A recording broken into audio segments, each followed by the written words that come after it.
Yes, we are.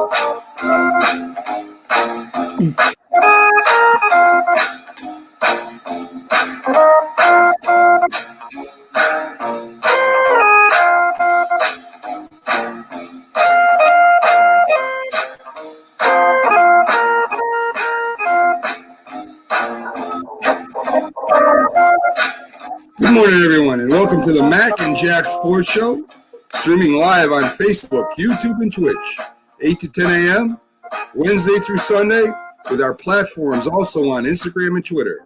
Like, comment, share, and subscribe when possible. Check out our great website at macandjacksports.com for the Mac Sports Insiders website page. Information on all our insiders, articles, team public relations updates, and our great sponsors, links for their products and services.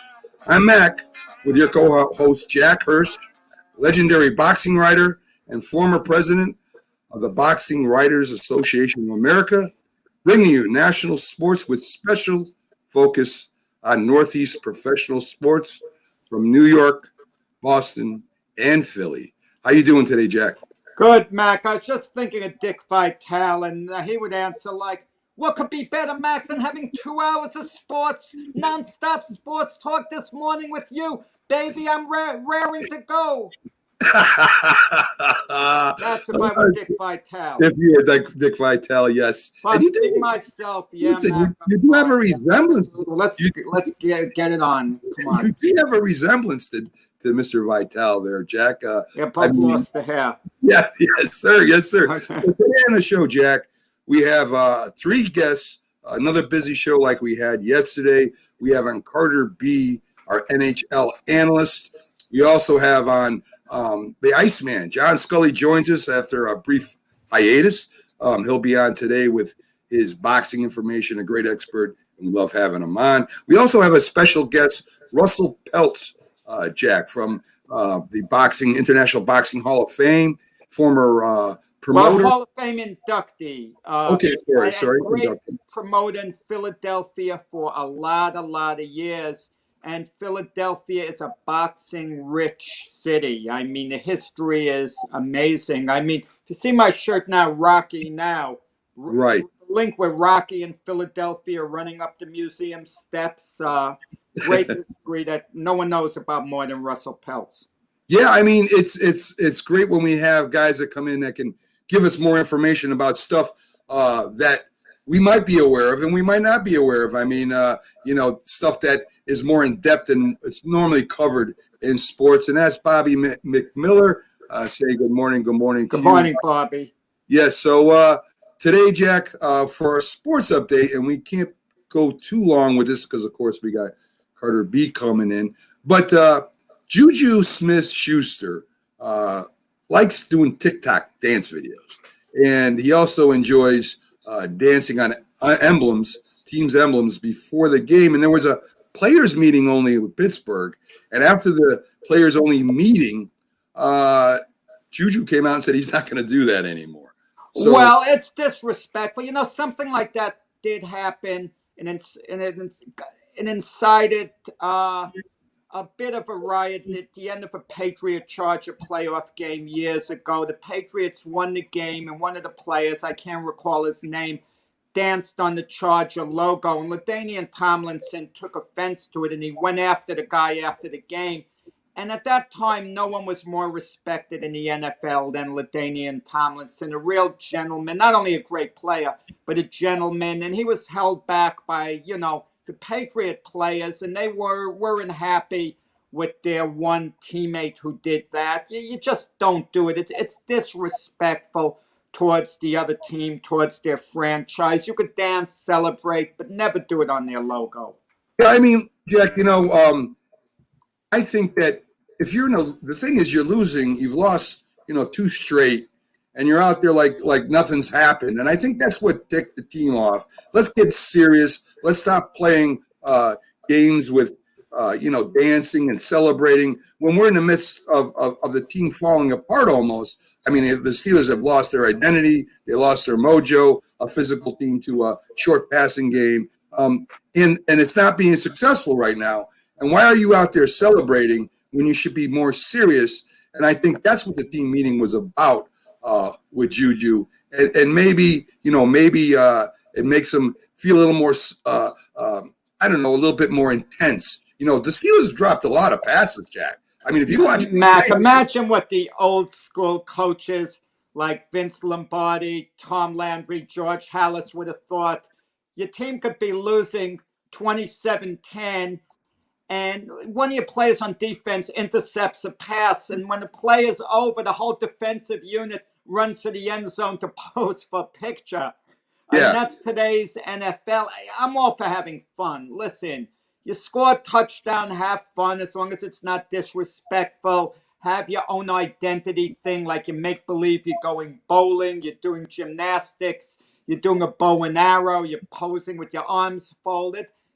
Sports is about having fun, but there's a certain line you don't cross as far as being disrespectful. And also, you have to be focused on what's going on in the game situation. Yeah. Your team could be losing, and you're concerned with, just posing and having a laugh. I mean, you have to have your head in the game at all time, and there's certain codes everyone should adhere to. Yeah, definitely agree with that, Jack. I mean, if you're losing 34-0 and you score a touchdown, there's really nothing to celebrate except you scored a touchdown. It didn't help the team at all. And I definitely agree with everything you just said there. Dwayne Haskins goes to a strip club. He's fined and stripped of his captain's title by the team. Of course, he was out to the strip club with his girlfriend and no masks were being worn. And, he's got to be tested for COVID and put his team at risk. Here's a young player not using his head also, Jack. Well, Ron Rivera handled it magnificently. He fined him. He got stripped of the captaincy. Dwayne Haskins said all the right things. He apologized. His teammates weren't happy with what he did. But Ron Rivera said, now we move on, and he meant it. And Dwayne Haskins was publicly humiliated over what took place. I mean, it reflected very poorly on him.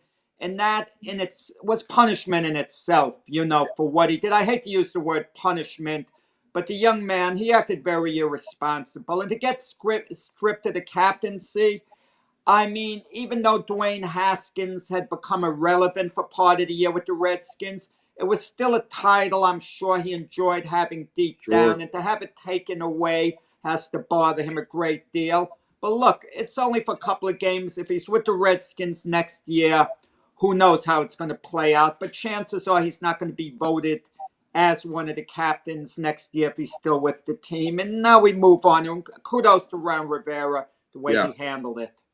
James Harden fined $50,000, forfeiting $573,000 every game he misses. Again, out partying at a party without masks, putting the team in jeopardy. I mean, the team could they could. Well, it's more than that. James Harden, I think, is trying to force the Houston Rockets' hand to trade him. I hope the Houston Rockets don't make a move on James Harden unless they could get value in return. And I don't think they can get value in return anywhere unless the 76ers are willing to part with Ben Simmons, which I think would be a mistake on the Sixers' part. I agree. So he's trying to force their hand. Yeah, most of the time teams give in and they will trade a disgruntled superstar. I'd like to see just one time a team say, we're not putting up with your antics and childish behavior. Sit him on the bench. Bench him if he acts up. Let him sit there. Imagine the humiliation James Harden would be going. Imagine the humiliation he'd be having if the game's going on and he's benched. He has to sit on the bench and watch all game. And if he acts up, fine him, suspend him, and let him come back as a bench player and work his way back into the starting lineup. Yeah. I definitely agree with you to a point that, we can't lie, not we, because I have nothing to do with it, but teams can't continue, letting the players dictate to what they're doing. Has happened in all sports right now, especially in basketball. And maybe if a team did step up and make this statement, it might slow down the other players from trying something. Well, Jamal Adams tried that with the Jets, but the Jets got good value when they traded Jamal Adams. Right. Okay? At least they got good value as far as draft picks and so on. But the Rockets should not trade James Harden unless they get really good value in return. Okay? They shouldn't cave into his antics in any way, shape, or form unless the compensation is something that they're really comfortable with. Definitely agree with that too, Jack. So we did have some local basketball games last night for New York, Boston, and Philly. The Knicks lose in the second half. They were staying with Indiana. They ended up losing that game. John Randall didn't play a lot of the second half, and it looks like Julius Randle. R.J. Barrett hit his first 9 shots. Yes. Hitting shots, getting rebounds, looking like the star player that he was when he was at Duke. Right. Then he cooled off a little, but how Barrett progresses will have a lot to do with the Knicks' future going forward. Watching Toppin last night, he was trying a little too hard. Yeah. At least he's not gun shy. I mean, he was maybe shooting a little too much in situations that he shouldn't have. He was missing, but he wasn't losing confidence. How do you like LaMelo Ball for Charlotte? He didn't score 1 point in his debut. I know. 1 point in his debut. And there's a young player who I think could potentially be a star. So he might look back on that game if he has a great career and laugh. It might be a trivia question, Mac, years from now. How many points did LaMelo Ball score in his first game for the Charlotte Hornets? And the answer is going to be 0. Right. The Celtics, they win a close one with the Bucks, 122-121, and a late three-pointer that was banked off the backboard. But a big win for the Celtics, a big statement saying that they're ready to play this year, Jack. Yeah, I mean, Celtics have a very good team. The problem is they seem to be maybe one good player away from getting over the top. It's that type of situation. And, they had the pieces when Kyrie Irving was there a couple of years ago. That was going to be the year to propel them into the finals. And somehow, Kyrie got injured. Then he was gone the following year. They slid back a little. They were upset by Miami in the playoffs, a playoff series. A lot of us thought they were going to win and ultimately go to the finals. But they have a good team this year. But in the NBA, you have your very elite teams, your A teams, and then you have your A- teams. And the Celtics seem to be like an A- team, meaning if everything falls into place, yeah, they could get into the championship picture, but they just seem to be a little short of that. Yes. The 76ers win 113-107 versus Washington. Again, they're out. Here we go. We get our first win. Washington's not the best team in the league, but it's a good win for the 76ers. I was a little surprised the minutes that Embiid and Simmons played, because for the opening games, a lot of teams played their star players, 26, 27 minutes. They played, I think, close to the mid-30s, but Sixers have a pretty good team there. I mean, with Embiid, Simmons, and, Doc Rivers. He didn't quite get it done with the Clippers, but he is a good coach. I mean, he's the type of coach who wouldn't want to play for Doc Rivers. I definitely agree with that, and I think he'll be a good fit out in that. Yeah. Compared to Brett Brown the last 7 years, I mean, it's a new culture and new attitudes are going to come in, and it's no put down to the past coach, but a change was in order. And as soon as Doc Rivers lost the LA Clipper job, within 24 hours, the 76ers were asking him to get on a plane and come to Philadelphia. So they didn't waste any time in getting their man. Well, since Carter hasn't joined us yet, Jack, I'm going to go ahead and push on to Ain't Gonna Happen, one of my favorite segments that we do every No week. hockey questions. Save that for when Picarda's on. Yes, definitely. So we'll go ahead and first we'll play our commercial that we have. From the best in wax straight to the pack, BST Sports Cards has it all. Join the phenomenon with the best sports card breakers in the business. BSTBreaks.com. Get $10 off select breaks and boxes when you enter the code MACJACK, MACJACK at checkout on the BST Sports website. Also, in every spot you purchase from now to December 31st, gets you entered in their end of 2020 giveaway. Some prizes included $500 break credit, multiple authenticated jerseys, boxes, and more. This is huge. And you know what's great? They give back to their community. Over 100 winners announced on December 31st. More details on their website. Don't forget to put in the MACJAC code MACJACK at checkout to receive a special discount from BST. Happy holidays from BST and Mac and Jack. BSTBreaks.com, breaking live on multiple platforms daily. Yes, sir. So there it is, BSTBreaks.com. Check them out. They get that big giveaway coming, Jack, where they're giving away a lot of prizes. And just mention our names, Jazz, get you $10 off. Who would have thought, right? You know what I mean? So Yeah, absolutely. I mean, I hope all our listeners check these things out because they could get some really good deals, some really good stuff. yes, so they got a big giveaway with free prizes at the end of the month. So go ahead and check them out, folks. And you still have a little time to order before the holidays. Okay? Yes, we do. I wouldn't waste any time. Get on it today. Yes, sir. So Ain't Gonna Happen, Jack. Let's go ahead and see what we got. What your predictions are. The Jets will continue their winning ways next week. Ain't gonna happen. I mean, let's be realistic about it. They're playing the Cleveland Browns, and Cleveland's playing really well. Yeah, the crazy part about it, I wouldn't be completely shocked if the Jets win now. I wouldn't be like stunned the way I was last week. Last week, I think we were all absolutely flabbergasted. And I can't say that's going to be the case because Cleveland's due for a little bit of a letdown. They've had a lot of challenging games. And maybe the Jet win over the Rams kind of slaps Cleveland in the face a little bit and say, guys, don't go to sleep, on the Jets. But ain't going to happen. I mean, how can you pick the Jets to follow up and win?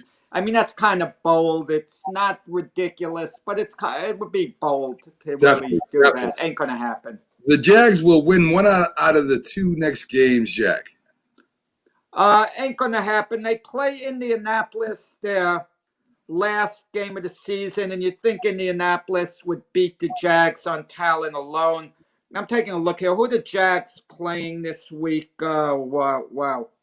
I think they're playing Chicago. And okay. Chicago's 7-7. Mitch Trubisky's playing better. The Bears need it. The Bears, if we forget their last two games, they won a losing streak. Is Doug Marrone telling the truth? Doug Marrone says how the Jacksonville coach, they're really playing hard. He claims to win, but what else is he going to say? We don't want to win. I think the Jacksonville Jaguar fan base is where the Jet fan base was before last week. They don't want to win the game. They don't want to beat the Bears. I mean, the Jaguar situation at quarterback is worse than the Jet one is right now. We got Sam Darnold to fall back on. That might not be a bad thing. Jacksonville has really no one. I mean, Minshew or whatever. Mike Glennon. I mean, ain't going to happen. But don't count Jacksonville out. They've got a puncher's chance there because the Bears really aren't that good. Yeah, I mean, listen, I think the players and the coaches play to win. The fan base is a different story. Jacksonville's lost a lot of close games. Yes, And they if they have. play hard, maybe they win a close game. Yeah, As a yeah, Jet fan, I'm hoping they win. yeah. Then am I hoping my team beats the Browns? There you go. Yeah. It seemed like it might be a done deal, but now I'm not too sure. The Yankees will sign LeMahieu this year, Jack. Gonna happen. I'm gonna tell you something.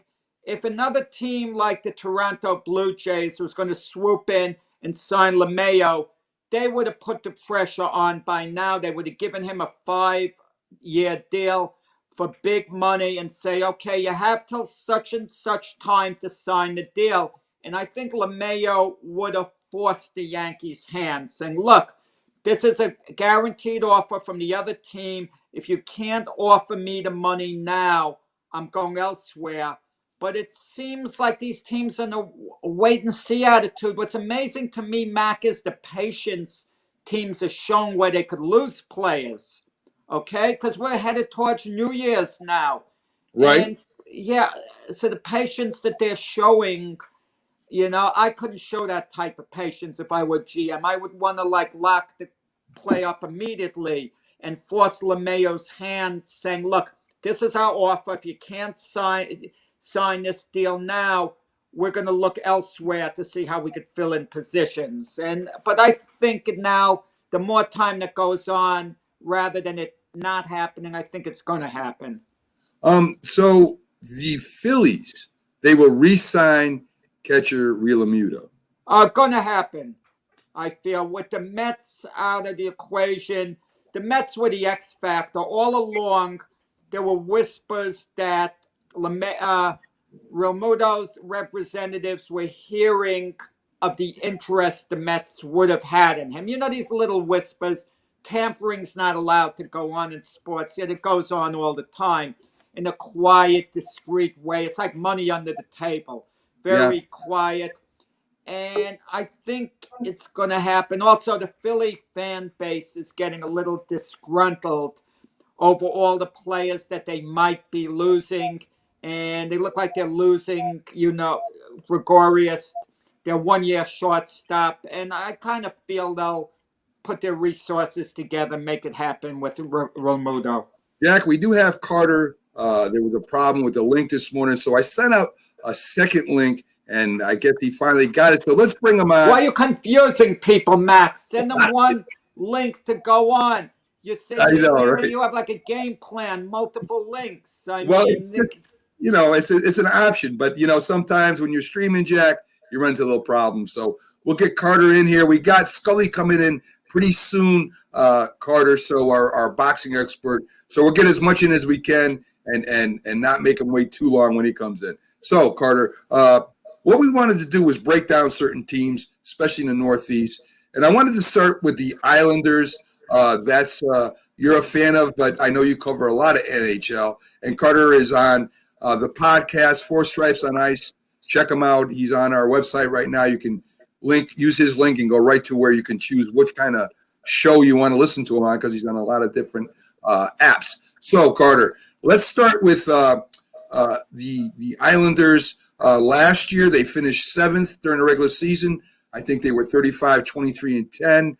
They made the playoffs, defeated Florida, Washington, Philly, losing to Tampa Bay in the conference finals. What I saw, which impressed me a lot, Carter, was they were a very fast team. They were out skating the Flyers in Florida and Washington. Very good offense, a great defense. Your goalie there, Varlamov, played very well too. So, is that what you saw last year too, Carter? Right, Mac, that is a lot of what I saw last year. And one of the biggest things that I think the Islanders do now under Barry Trotz is they use their speed and their size to their advantage, right? When you watch the Islanders play, they're one of the most physical teams in the league. They hit every single night. They never seem to shy away from that physical style of play. And I think that's what really gives them that edge, and that's what really gives them, that physical side of them. I don't really know how else to explain it. And, again, you were talking about their speed too. One of their biggest RFAs right now that they still have to re-sign, and Matt Barzell, he's one of Yeah. the fastest skaters in the league, and he's probably the best offensive player on the team. So I think if they're going to go on another run like last year, you have to get him signed first. Although, as I mentioned in the last episode, with Johnny Boychuk expected to go on LTIR pretty soon, it's expected that the Islanders are going to have a little over $9 million in cap. So unless Barzell's demanding more than what's there, I don't see any reason why he shouldn't be signed by now. Are they ever going to be able to get rid of the contract that they signed with their left winger, Andrew Ladd?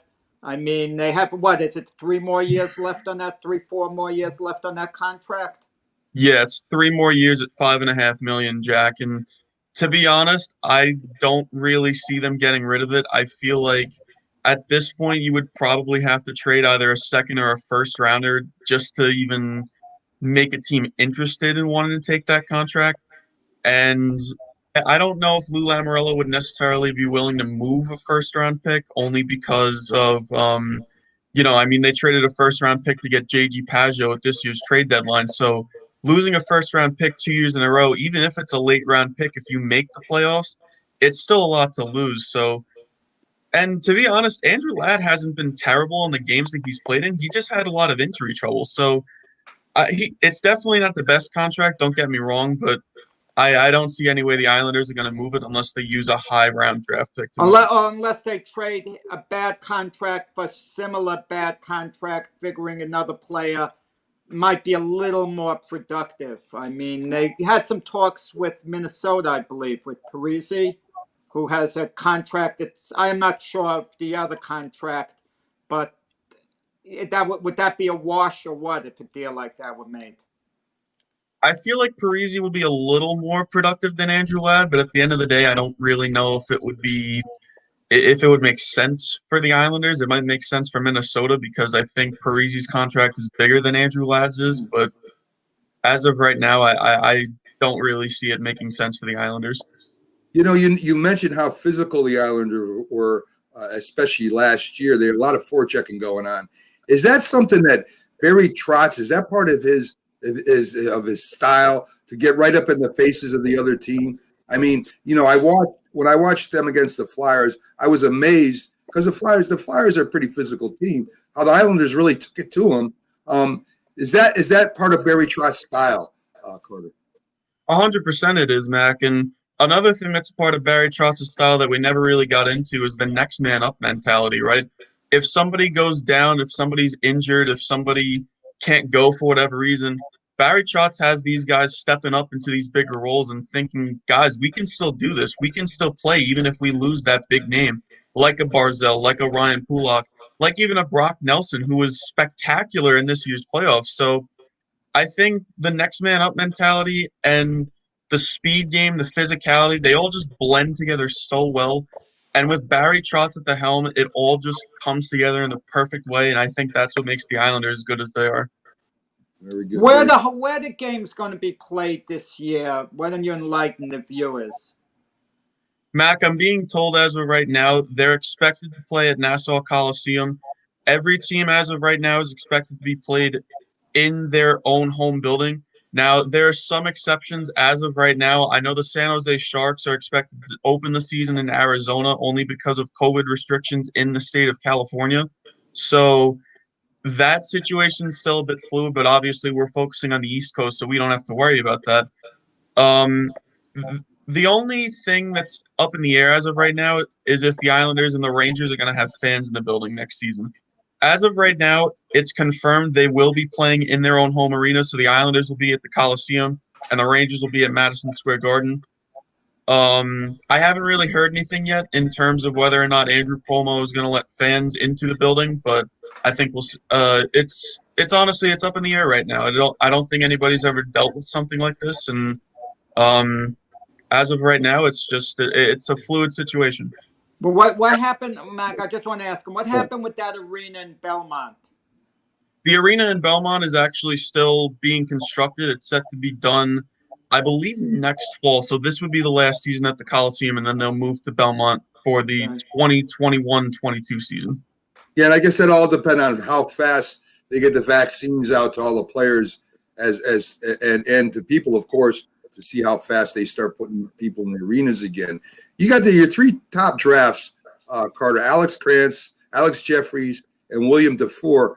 What do you see for these draft picks? Do you think they come in right away and start contributing, or do you think they stay down and work in the system that way? Well, Mac, I think as of right now, I think all three are not ready for the NHL just yet. I mean, if you take a look back at last year's draft, all of the players that the Islanders selected this year anyway were later than the first round. The first round pick the Islanders had last year, and Simon Holmstrom, didn't even make the NHL. So I'm not really saying that's a fair comparison because you don't always know what you're getting in a first round pick. But obviously, the expectation for first round picks is to make the team a lot sooner than the later round picks do. And the one player that I really like from the Islanders draft class this year is Alex Jeffries. He's a right-handed shot. He put up 30-plus goals this season at the Gunnery Prep School in Connecticut. This guy can shoot the puck like nobody's business. He has one of the greatest shots that personally I've ever seen on a minor league player anyway. I really think that if he develops the right way, this could be the goal scorer that the Islanders have been looking for a long time. Excellent. Did you see any free agent signings that might help you this year, Carter? I mean, have any been made that might help you this year, or that you think have possibilities of being signed that might help you this year? If you're talking about free agency signings for the Islanders anyway, not really. I mean, they really haven't done anything, to be honest. The only one that I can really see, and it's a pretty big one to say the least, they signed Ilya Sorokin, who has been playing in the Russian Super League, the KHL, for the last couple of seasons, and he's been absolutely lights out, And I think pairing him with a guy like Semyon Varlamov, who was unreal last season, I really think that the Islanders' goaltending could be something to pay attention to this season. This could be similar to something that we saw in 2018-19, where they won the Jennings Trophy for allowing the least goals in the league. Excellent. Where do you see the Islanders this year as far as the regular season? I mean, you got some momentum from last year, definitely. You got a tough division. I mean, who's to say? Do you think that the Islanders can give you a top 2, top 3 finish this year in your division? Well, Matt, considering the division this year is consisting of the Islanders, the Rangers, the Devils, the Flyers, Pittsburgh, Washington, Boston, and Buffalo, I mean, it's going to be tough for sure. One of the things that they just introduced for this year, though, is you have to finish top 4 in the division to qualify for the Stanley Cup playoffs. So there's going to be no wild card format. So instantly speaking, if you finish 5th in the division, you're on the outside looking in. There's no chance of getting in via the wild card. You have to finish 4th or better. Well, and that being said, go ahead, Jack. The Islanders always seem, though, to play better against the elite teams than they do the average teams. Is that my imagination? Not necessarily. The only team that's really given the Islanders trouble in this division anyway that would be considered an elite team is Boston. And to be honest, I don't know how Boston's going to do this year. 2 of their top liners, and David Pastrnak and Brad Marchand, are both going to be out to start the year. So I think looking at the 8 teams in this division, I see Philadelphia finishing 1st. I can't see them finishing higher than the Capitals. If I had to predict where the Islanders are going to finish, I would say either 3rd or 4th. My money's on them finishing 3rd. Great. So, like I said, we got limited time with you because of the link problem today, Carter. We will have you on hopefully again next week. We'll break down next week. We're going to talk about the Boston Bruins. So, they had a great regular season last year too. Kind of fell short in the playoffs. And for all you hockey fans out there, this is Carter B, we call him because his last name is a bear.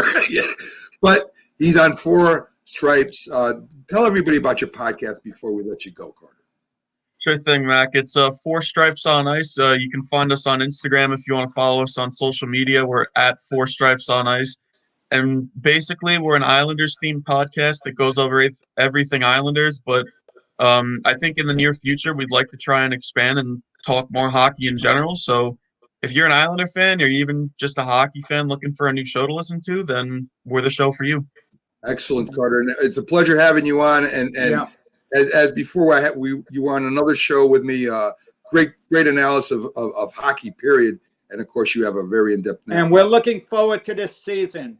Oh, definitely. And we can't wait to have you on talking about when the action starts. And so far, I think it's still scheduled for January 13th, unless something else comes up. So again, Carter, thank you for coming in. We'll see you next week, and have a great day, and Merry Christmas to you too, my friend. Thank you, guys. Merry Christmas. Take care, Carter. So there you go, Carter Bentavinga, if that's the correct way to say it. Again, a very knowledgeable hockey man, and we're glad to have him on. Right now, next up is Iceman John Scully. We don't have him yet either. It could be because of the link, Jack. That's the terrible thing about. He's a boxing guy, you know. Us boxing people pick things up a little slower. So be patient with John. I mean, I definitely will. Yeah. So, Jack, we were in the middle of Ain't Gonna Happen. I want to continue this because I want to get through it. Again, I'll try to give shorter answers, but I get a little wound up, man. Yes, you do. Sometimes you ask me, and I'm not sure whether it's going to happen or not, and I got to sort it out in my head. Yes, the former boxing analyst. Yeah, the boxing guys you were just talking about. Yeah. And folks, this is brought to you by BST Sports Cards and Breaks. For the best in wax and straight to the pack, BST Sports Cards has it all. Join the phenomenon with the best sports card breakers in the business. BSTbreaks.com. Get $10 off select breaks and boxes when you enter the code MACJACK MACJACK at checkout on the BST Sports website. Also, in every spot you purchase from now to December 31st, you get entered in their end of 2020 year giveaway. Some prizes include $500 in break credit, multiple authenticated jerseys, boxes, and more. This is huge, Jack. And you know what? They give back to the community. Oh, absolutely. 100 winners announced on December 31st. More details on their website. Don't forget to put in the code MACJACK at checkout to receive a special discount from BST. Happy holidays from BST and, of course, from us. BSTbreaks.com. Breaking live on multiple platforms daily. So, Jack, let's get to the rest of Ain't Gonna Happen. We do have Russell Peltz backstage right now. He can hear us. We can't hear him yet, but he did make it in. I don't know what's wrong with Iceman. I thought Russell was going to come on later. You see, yes, Russell is a promoter, so he's punctual. He knows to be there on time because he's gotten stiffed plenty of times in his career. I bet he has. And we'll finish up what Ain't Gonna Happen real quick, and we'll get right to Russell. So, where we left off, Jack, was the Phillies re-signing catcher Realmuto. You said, yeah, that would happen. Here's an interesting one. Bill Belichick moves up to GM only, and Josh McDaniels takes over as head coach next year. Ain't going to happen. I think Bill Belichick loves coaching too much. There's an X factor, too. Two of Bill Belichick's sons are on his coaching staff under him, so they're learning from him. But, that does make a little bit of sense in what you're saying, because this way he could keep his sons employed and so on. And you got to feel the goal of Bill Belichick also is for his sons to become head coaches. I mean, any dad would want that for his sons. And so I can actually see that scenario happening. But for next season, ain't going to happen. Yeah, I mean, eventually you do get tired of the grind, and it still gives them some power with the Patriots and keeps them involved. So that would be interesting if that did happen. He'd be following the Bill Parcells blueprint. I was just thinking the same thing, Jack. Yeah. Running back Derrick Henry will win the league MVP, Jack. Gonna happen. I know a lot of people say it's between him and Patrick Mahomes. Patrick Mahomes is a great quarterback. If he's not the best quarterback in the league, he's a hair behind Aaron Rodgers, however you want to look at it. But most people think it's Mahomes, including myself. But if it wasn't for Derrick Henry, where would the Titans be? You could say the same thing about the Chiefs with Mahomes, but the Chiefs would have won, at least this season, with a lot of good quarterbacks. But Derrick Henry is an absolute necessity for them to, for the Titans to win. Now, I think we're still on the air now, and there's Mac. I think, Mac, you there? Yeah. Can you hear Mac me? froze. So, Joe, Oh, Can let you me hear you, Mac. Do can you I hear have me? to carry the ball? Or yeah, I can hear you. Do I have to carry the ball by myself, or do I have to be the Derrick Henry of this show? Yes, you do, Jack, and hopefully I'm not still frozen Mac, because just back in time. Let me tell you, this was emergency stuff, outliving crisis situation.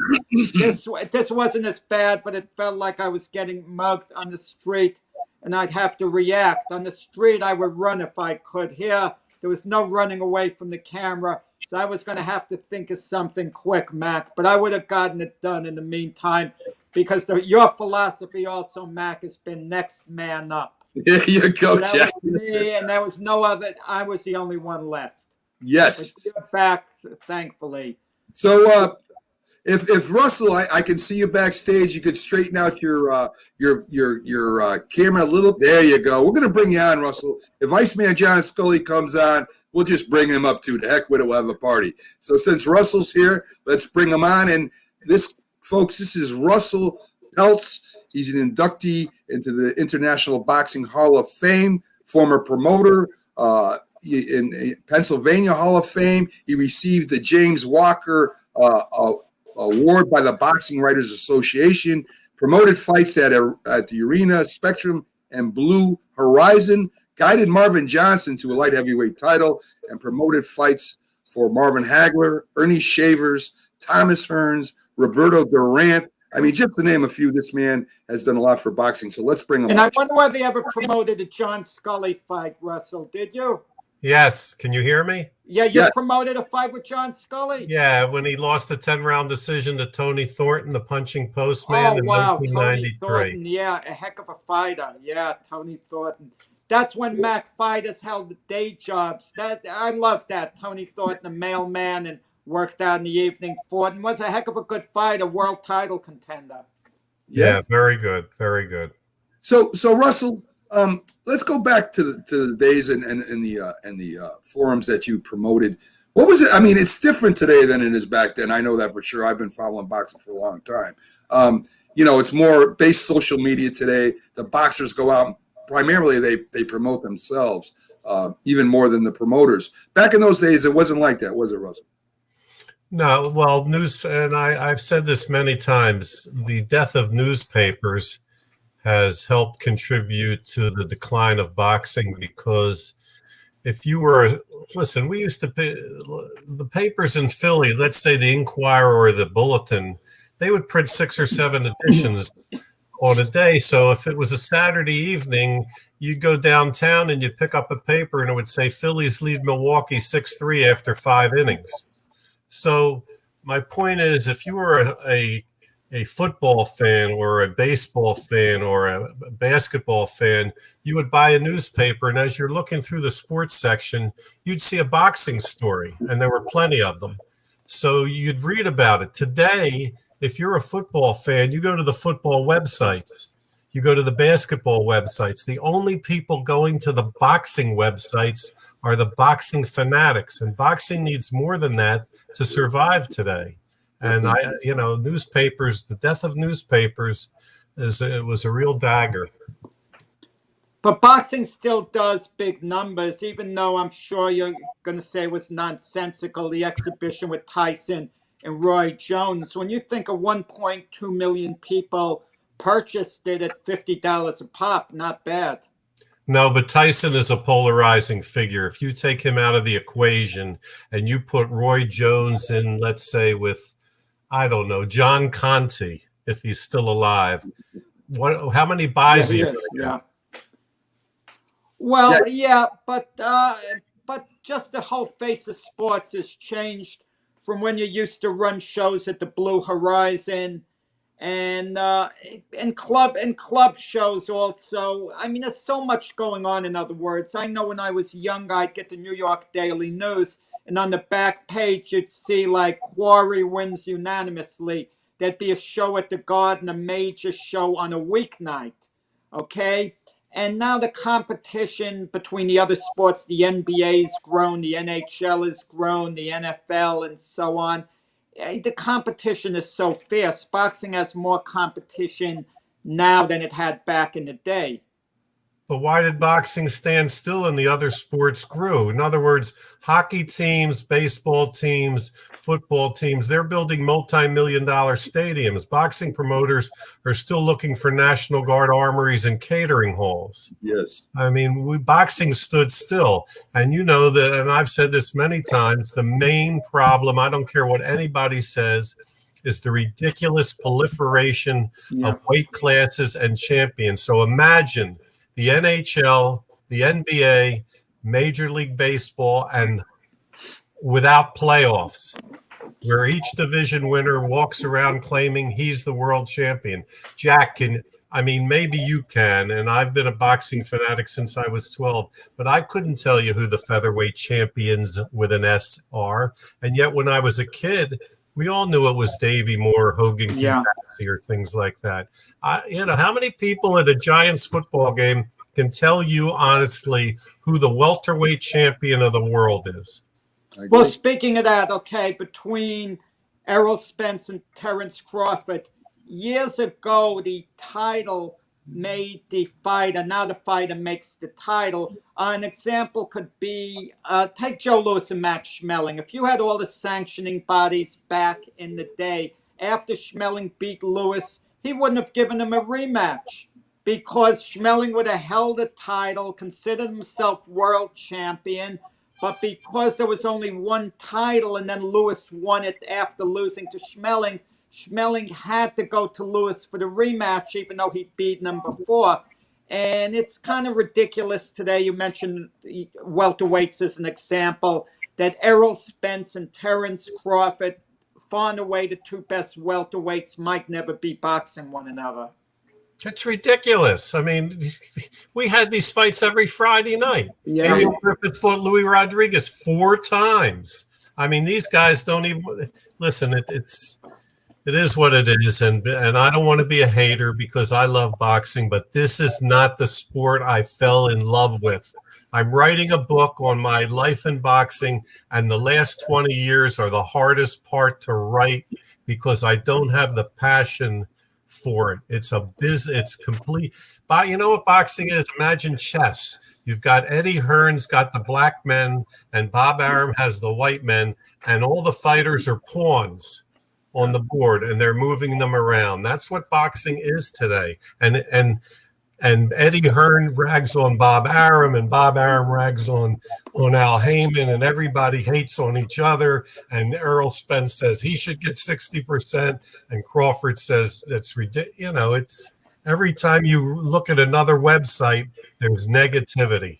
I think Dean Coleman's asked, can I get an autograph? I'm sure he's not talking about Mac or myself. No, of course. Dean is tuned in, Russell. Dean's a nice guy, Russel. I don't know whether you've ever met him, but big boxing fan, knows his stuff. Huge boxing fan. So Dean, I've been talking about this for years now. I'm tired of the pay-per-views. One fight a year, getting $20 million. When I'm used to watching fights every Friday night or every Sunday and on regular TV. I mean, Joe Frazier, Muhammad Ali. That was my first fight. I fell in love with boxing. I was a kid after that fight. And I used to watch Sugar Ray Leonard. I used to watch, Marvin Hagler, Thomas Hearns on regular TV, Roberto Duran, and a lot of heavyweight fights. And I get sick when, you can't tune in. And I know they want the money, but they can sell commercials on regular TV as well as they can do pay-per-view. And if it's not a significant fight that's going to affect the title, why not put them on there? Let us look at some up-and-coming boxers. Let us see what's going on in the boxing world. I think they're biting themselves. I think they're hurting themselves boxing right now. Listen, I won't buy pay-per-view. I don't have to pay to watch the Eagles play the Buccaneers. Why do I have to pay to watch Spence fight Crawford? I mean, what was the viewership when Ali fought Spinks on ABC from the Superdome? Something like 98 million, something like that. I mean, we're doing cartwheels if Spence and Danny Garcia did 250,000, which I think is a bogus figure. So nobody knows, nobody cares other than the boxing community. And we need more than the boxing community to make boxing the great sport it once was. and guys walk around, I'm a 5-time world champion in 8 different weight classes. I mean, come on. The term world champion today is a joke. It's a joke. I definitely Mac, Russell promoted a great middleweight in the, mostly in the 1970s where he had his most success. Benny Briscoe, okay, Philadelphian. That's Russell's, I believe, his favorite fight of all time, if I'm not mistaken. Benny Briscoe never quite won a world title because he went up against the great Carlos Monzon. He actually fought a draw with Monzon before Monzon was champion. And then he lost the decision in the title bout against him. And he had Monzon badly hurt. Had he jumped on him, maybe he would have taken him out. But that's another story. And then he ran into Rico Valdez, another great Colombian fighter for vacant title after. But if Benny Briscoe were fighting afterwards, let's say 20 years afterwards, how would he have fared? Would he have won a world title? You're obviously going to say yes. How would you have moved him? How would his career played out? Would have moved him the same way. We would have fought anyone, anywhere, anytime.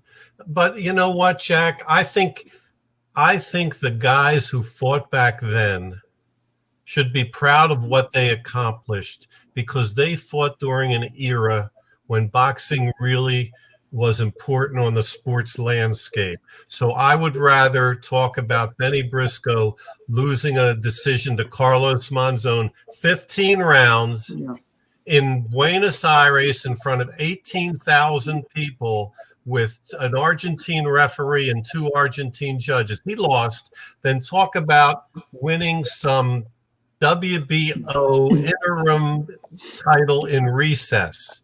I mean, I'm sorry. Yeah.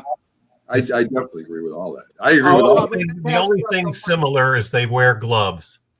We had on Ed Brophy last week, Russell, and he had a great class. There's a great class of inductees. Kudos to Ed for, this year the guys going in. Some of the guys are long overdue, like the great trainer, Cutman, Freddie Brown, great, manager, Jackie McCoy, and Davey Moore, the featherweight.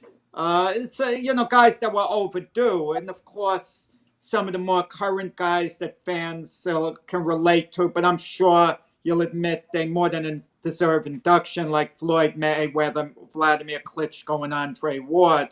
So it's a nice class that he has, going in there. And some women in addition to that as well. Well, you know how I feel about the women, Jack. There's a Women's Boxing Hall of Fame that was established in 2013 in Vancouver, Washington, and that's where those women should be. They should not be in Canastota. Now, I know that's... Well, why can't they be in both? Excuse me? Why can't they be in both? Have a separate wing, and kind of like what's going on now with the Negro Leagues. They're becoming major leaguers now. But the Negro League should absolutely be distinct and remembered for all those guys, for what they had to go through and for what they accomplished. Why can't the men be in the Women's Hall of Fame then in Vancouver? Well, it's different. The men are the vast majority. I mean, the women's boxing has come a long way in recent years as far as technique goes. When the women first started boxing, they weren't very good, to be honest. They weren't very good. They've gotten a lot better. Okay, and you look at today, the technique, how they fight. It's similar to the men as far as how they fight. They fight 2-minute rounds, not 3. They don't fight 10 and 12 that often. Listen, Ed Brophy's done a wonderful job. He really is, and I understand the finances, and I understand that they're, the loss of last year's induction because of the COVID has hurt them. But baseball seems to survive only if 1 or 2 people get inducted each year. Boxing, what the Boxing Hall of Fame has become in recent years, besides being a popularity contest, it's like what a lot of promoters do today. They only use fighters who sell a lot of tickets. So Freddie Brown and Jackie McCoy and the original Davey Moore, who should have been in a decade ago, finally got in this year because in the in between years, my favorite group, the boxing writers, only voted for people who they knew. When a boxing writer, and this happens every year, calls me up and asks me for my opinion on who he should vote for in certain categories, old timer categories, I say to myself, why is this man voting in this category if he's calling me up? He should know enough who to vote. No, but how can you knock someone for wanting to learn? I think I know a fair amount. Okay, I think I think I'm pretty good in that regard. There are people that know more than me, I would say, but I know I'm pretty Not many on the scale. But I call up my buddy Don Majeski. We speak a lot on the phone. I go over my ballot with him. And yeah, but when a guy calls me up and says, "What can you tell me about Tiger Jack Fox?" Come on. Know your history. Know your history, please. Well, you can't be so far-fetched out of it, but I understand what you're saying, in that regard. Russell Mack favors the old timers. You got to know that. Me too, Russell. When I was talking to Brophy and I said, I brought up, how boxing has hurt itself, not putting the fights on, public TV. And I mean, you got boxing fans that span all sports. That's the one great thing about boxing. You can be a football fan and still be a boxing fan. You may be a golf fan. I like boxing. And for me, with all the divisions, with all the multiple belts, with all the pay-per-views and going to select channels, boxing was the most popular sport in the world, back in the 1950s, 60s, and even into the 70s. And I think, as you just said, and I mentioned this to Brophy, that boxing has hurt itself. And he said, well, it is what it is. And, and I totally disagree with that. That makes no sense because I wanted his personal opinion. And maybe he wanted to be political. But I heard that podcast and I heard him say it is what it is. But you can't throw your hand. I mean, if you're going to throw your hands up, then fine. But I hate to say this. I don't know that it's going to get any better.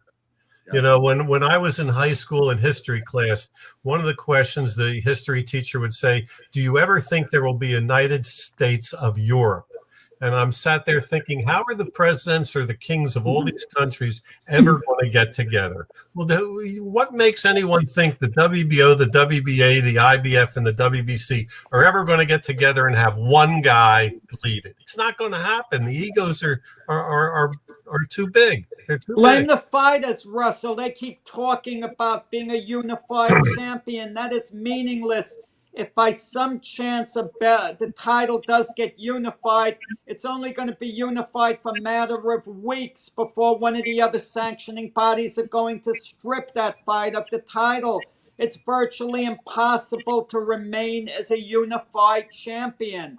To be a unified champion, that fighter would have to be willing to fight round the clock the way the old timers did. He'd have to be willing to fight every month against whoever is put up against him. He could have a fight coming up for one sanctioning body, and the other one will tell him you have to fight in the next 2 weeks. Yeah, and half of those men to blame the fighters for saying they want to unify the title. They don't get it. It's meaningless unifying the title. And now you have a thing called a franchise champion from the WBC. And I like Mauricio Suleiman a lot. I think he's a really good guy. But the franchise champion thing is ridiculous. I mean, I still don't get what it is. I mean, what is it? You're endorsing the sanctioning body? Is that? I don't get it. Are we going to answer this question from Dean Coleman? Yeah, when did you answer it, Russell? When I used to go to the New York Golden Gloves finals in Madison Square Garden, I specifically remember the year Chuchu Malave was supposed to fight his brother Edwin in the finals, and they would never let that happen. But there were 18,000 people in Madison Square Garden. 18,000. And we all remember how big boxing was at the Olympics. They're talking about today not even having boxing anymore at the Olympics. Or if they do, it's not shown on a major network. I mean... Well, I'm going to tell you, with some of those decisions handed down at the Olympics, do we really want to see them? I mean, I can't... There's no real, logic behind it. I know, I but mean, we had on Joe DeGuardia on the show a few weeks back, and I remember when he was a boxer actually, he fought Larry Bonds in the finals of the Golden Gloves tournament in 1988. I was sitting on the ring apron, and Joe DeGuardia, ironically, is a friend of mine today, but I went into I didn't know him at the time. When the fight was over, I went into Larry Bonds' dressing room, not knowing him, to apologize about the decision going against him, because DeGuardia was this popular, I'll say it, popular white kid. Bonds was a black kid with no support. DeGuardia moved and jabbed and was missing with all the jabs. Bonds pressed in, would be throwing looping punches, connecting, making the whole fight. And Joe, who, ran like a bandit that fight for the most part, but he got the decision. I go into Bonds. Bonds and his trainer were just standing there. They were too shocked to complain. And I said, look, I'm really sorry what happened. We both know what this is about. But I want you to know, it does bother some other people like myself a lot. And I apologized and went out. And Larry Bonds always kind of remembered that because he was an amateur at the time. And ironically, to show you how the sport of boxing is, DeGuardia would turn out promoting Bonds later on. So it shows you the way we come full circle.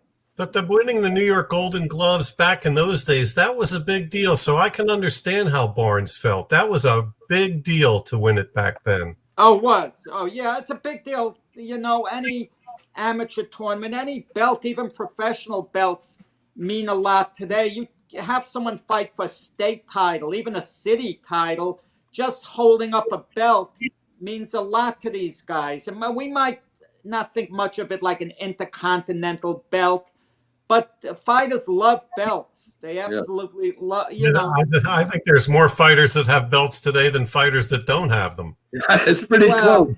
We Iceman John Scully's having a little problem linking in. He just messaged me. But we've talked to John about this before, about sanctioning bodies and belts. And then, you have fighters that, they want to fight for the big fight, Russell. But, they have certain mandatory fights and matches coming up. And Joshua just came out and he was threatened that his belt would be taken.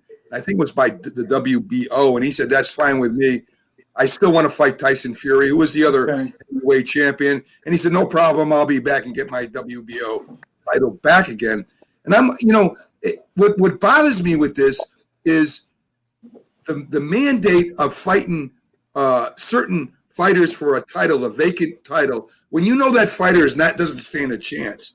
To me, you should be matching up the best fighters together, whether it's unifying a title or not unifying a title. We want to see the best fights. We don't want to see somebody that has who's rated 10th and is next in line for a belt chance. And that's another thing that's been bothering me about boxing, Russ.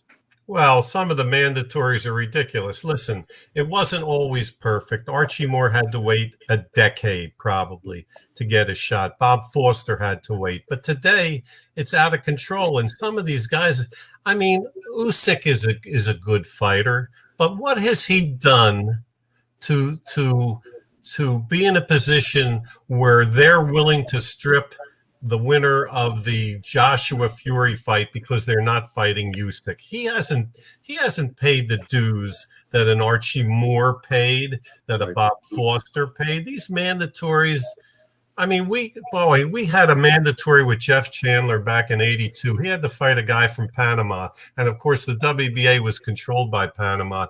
The guy's name was Miguel Iriarte, and I showed Jeff a tape of this guy like the month before the fight. And he broke out laughing. And the night before the fight, it was at resorts. No network would touch it. We put it on a series of cable systems. He said, let's go down to the video room. Maybe I missed something.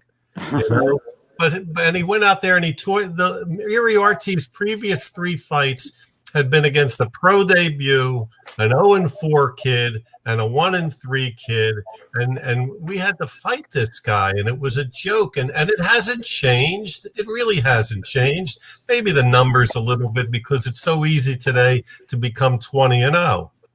Right. But it's It is. Listen, I sat at a table at a convention. I won't mention which sanctioning body it was, sometime in the 90s in Florida.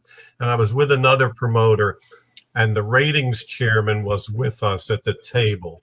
And this other promoter handed this ratings chairman a list of about 4 or 5 of his fighters that he needed to get ranked. And the next month, they were all ranked. Wow. I mean, what other sport could this happen in? Yeah, speaking of a fight that wasn't made when they won the way up. Now, if I'm not mistaken, I mean, you promoted Eugene Hart, Cyclone Hart and Willie the Worm Monroe on the way up, correct? Correct. How come they didn't meet when they were really hot on the way up? Well, wait a second. They turned pro in 69, okay? In September of 69, Hart, and November of 69, Monroe. They fought in February of 74, okay? That was probably, could they have fought earlier? Maybe, but they both had bumps in the road when they both lost their undefeated records. So we drew close to 11,000 people. And they were still, listen, Hart was 17 in 69, so he was still 22 when he fought Monroe. And Monroe was like 23 or 24. So it wasn't like, we waited forever. And then the whole year that happened. Watts fought Monroe, Watts fought Hart. Eventually Hart fought Briscoe. So it all happened when these guys were in their prime. Now, I'm going to say something, Mac, that's going to make Russell say, ouch. Why didn't you sign Marvin Hagler to a promotional contract when you had the chance?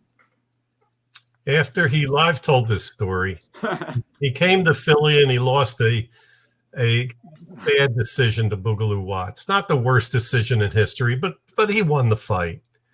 Hagler did. Then he came back 2 months later, he wanted to come back. And so Vinny Curto pulled out of a fight with Monroe. Pat Petronelli said, listen, Curto's not going to show up.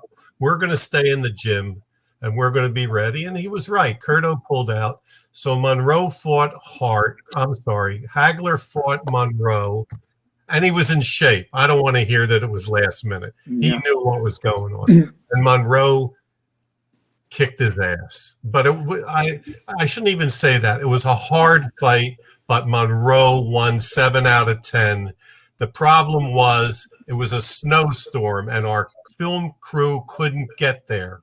So there's no film of that fight. But if you read the newspapers the next day, Hagler said, I have a great future. He's already there. I've got a lot to learn, but it was a fair decision. So when the fight's over, the Petronellis corner me outside the dressing room. And they say, Russell, you've got Hart, Monroe, Briscoe, Hayward, Watts. Why don't you take us on and we'll cut you in for a piece?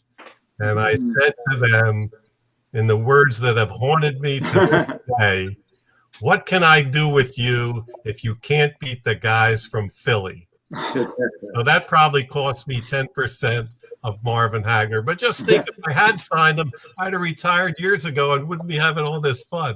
There you go. Hey, guys, we have the Iceman John Scully, our boxing expert that comes on every Thursday with us. Finally came in. Iceman, I'm sure you know Russell, and it's good having you on. We were just talking about, as we've talked about before, how boxing has, changed in so many belts, so many divisions. I mean, it's an old story that we talk about constantly. Of course, it bothers the hell out of me still because I do love boxing and I think it's watered down. But having you on, John, I would like to go over some of the things that I read, and Russell can comment on these too, from Boxing News. And they have their boxing awards. And they give out certain awards for certain, certain situations and certain things during the year. They had the Robbery of the Year award, Romero's 12-round decision versus Jackson. Are you guys familiar with that fight? And do you think that he was robbed in that fight? I'm not familiar. Yeah, I'm not What are the familiar full either. names, Mac? It's not clicking. Move Move on to the next one. Okay, let's go let's go to the mismatch of the year. They had Estrada versus Adkins. Are you guys familiar with those guys? There's a lot of so many mismatches. I mean, I don't watch fights anymore. we're used to it. We're oblivious. You know what I saw the other day? Boxing News 24 printed the 10 most. These are the 10 fights we want to see in 2021. Okay. And I think there were 3 Black Americans at the most out of the 20 fighters on that list. Okay. And Black American fighters used to dominate boxing. You know, we talk about how baseball has changed when Black baseball players dominated. I mean, Black American fighters dominated the sport. And out of these 20 fighters in these 10 fights, I think at the most, one was Devin Haney. I can't remember who the other 2 were, if there were 2 others. Wow, that's crazy.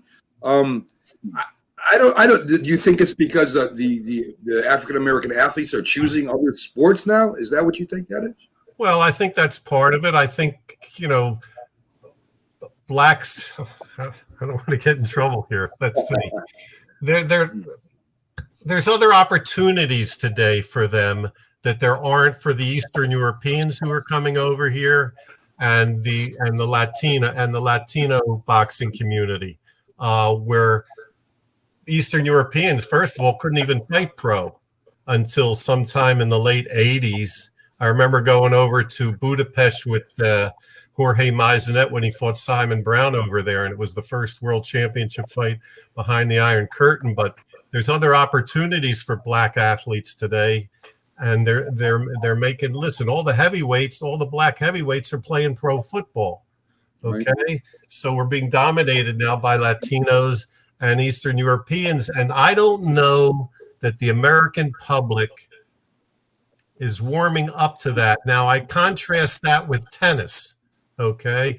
Because Roger Federer and Rafael Nadal and Novak Djokovic, they play each other all the time. Yeah. They don't take tune-ups. Somewhere along the line, they have to play each other. And so that's another problem why I think the American public isn't catching on. That's my opinion, John. Well, no, but with them, it's a tournament. They have to face one another eventually in the major tournaments.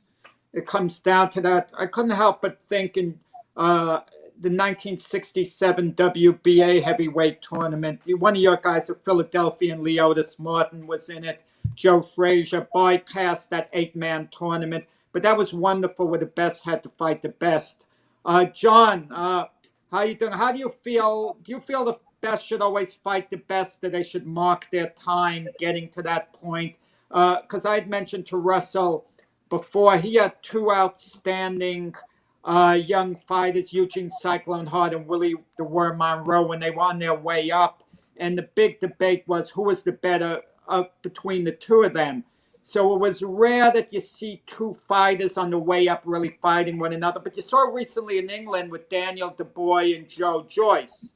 Even though Joe Joyce is old in age, the point is they didn't have to fight one another. And I thought that was great. 2 unbeaten heavyweights were essentially fringe contenders going at it. What do you think, right, John? I mean, it's just a different era. I think a lot of it has to do with Floyd Mayweather.